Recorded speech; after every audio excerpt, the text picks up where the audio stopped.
Hello. Say hello, Ruben. Oh, So, we're going over my cell biology in a nutshell notes. We have reached the section of permeability and transport across membranes and how proteins and allow for passive and active transport across cell membranes. So we saw some molecules, what the proteins look like in 3D. These allow for transport of different kinds of molecules across membranes. So it's pretty cool. That's shown the cell membrane. So different kinds of proteins are specific for transport of different things. So if it's transport passive, that means it goes from a gradient of higher concentration to lower. It's just called passive transport or facilitated diffusion since it's using a protein to get across the membrane. And active transport goes from a gradient of lower to higher concentration, so it uses up some energy. So it uses like energy and ATP and stuff to get across. So that's what we were reading.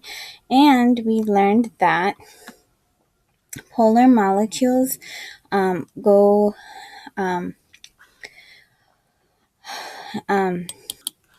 polar molecules are hydrophilic and such as sugars and charged atoms and molecules, and these hydrophilic molecules usually bind to the transport proteins to get across the membranes, whilst the hydrophobic molecules usually they can get across, I guess, the membrane more easily.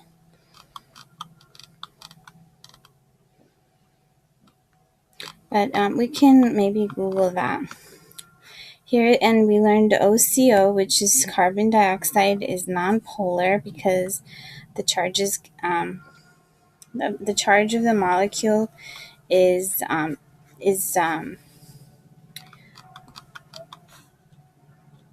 it's neutral, so it doesn't have a charge, positive or negative.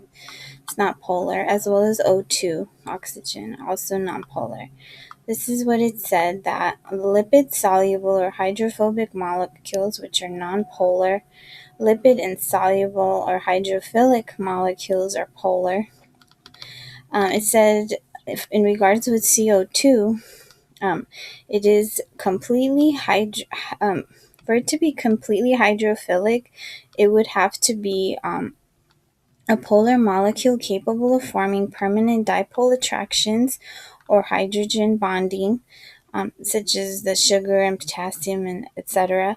CO2 contains polar bonds, but because the molecule is symmetrical, the bond dipoles cancel out, so the molecule is nonpolar. Therefore, CO2 is only able to form very weak bonds with water. It is more soluble in water than something that is completely nonpolar, however, such as oxygen. But it is not as soluble as something that is very polar, such as glucose. So, which is the same thing. However, it is not completely hydrophobic because it can react with water to form carbonic acid, HTCO3, or hydrogen carbonate, HCO3 negative, or carbonate CO3, that's also polar. Depending on the pH, you have different levels of acidity, carbonic acidity. So, okay, so that's what we found out about the polarity, that it's not, that CO2 and O2 are not that polar.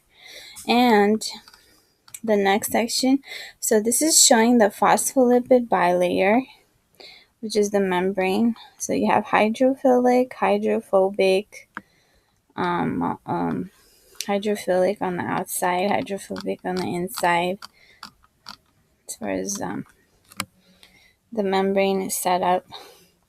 The plant cell diagrams, we have the cell wall, cell membrane, chloroplasts, ribosomes, endoplasmic reticulum, nuclear membrane, nucleus, nucleolus inside the nucleus, chromosomes inside as well, inside the nucleolus. Vacuole is the big, huge sac. Dictyosomes, cytoplasm is the jelly outside or inside the cell. Then mitochondrion. So more pictures of the cell. Chloroplast, lysosome, cytoplasm, ribosome, nucleus, endoplasmic reticulum, mitochondrion, cell wall, and vacuole.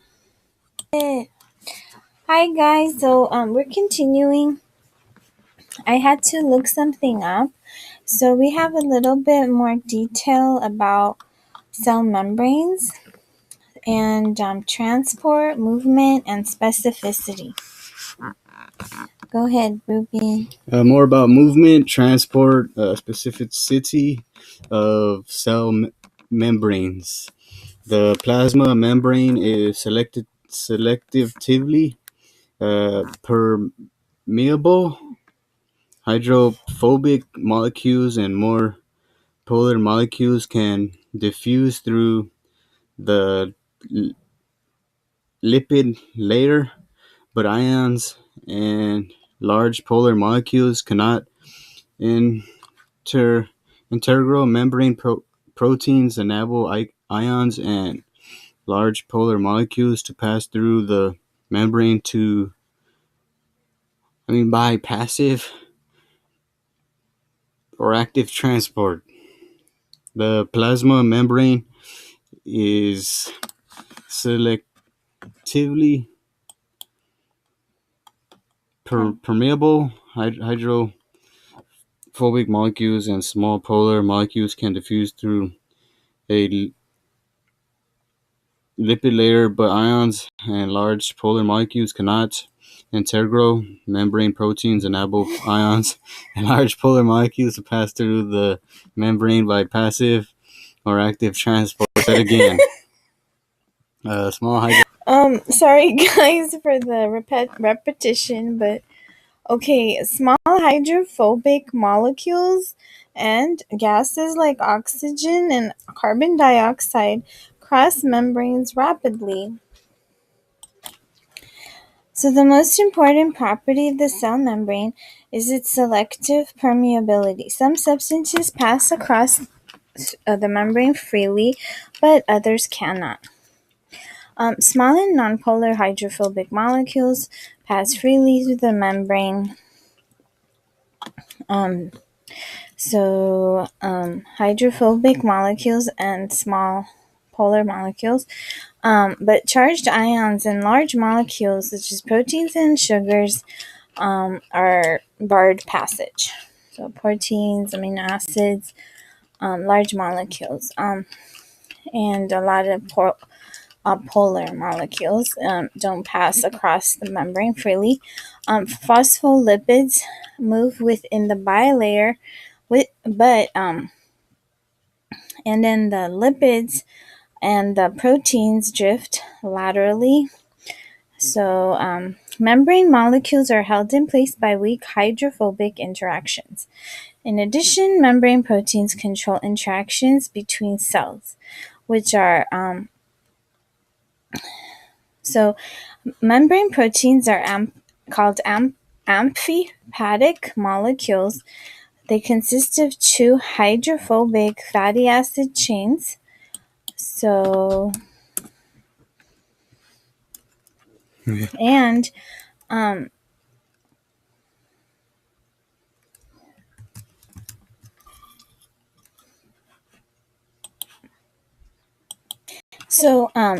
they are soluble in the lipid bilayer and can readily cross cell membranes. In that sense, we're going to continue in the next part. So amphipathic means it's both hydrophobic and hydrophilic.